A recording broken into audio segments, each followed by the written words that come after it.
بسم اللہ الرحمن الرحیم الحمد للہ وحدہ والصلاة والسلام علی من لا نبی بعدہ۔ آج عقیدہ ختم نبوت کے بارے میں 200 احادیث میں سے 28ویں حدیث کو بیان کیا جا رہا ہے۔ یہ روایت مبارکہ کنز الاموال میں آتی ہے۔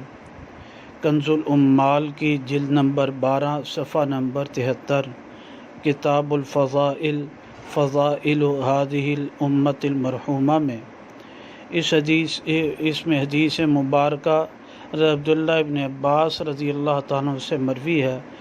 آپ علیہ الصلوۃ والسلام نے فرمایا، نحن آخر الامم، ہم آخری امت ہیں، وَأَوَّلُ مَن يُحَاسَب، اور پہلے جس سے حساب لیا جائے گا، یقال، کہا جائے گا، أَيْنَ الأمة الأمیہ وَنَبِيُّهَا، کہاں ہے امی امت جو ہے اور اس کا پیغمبر؟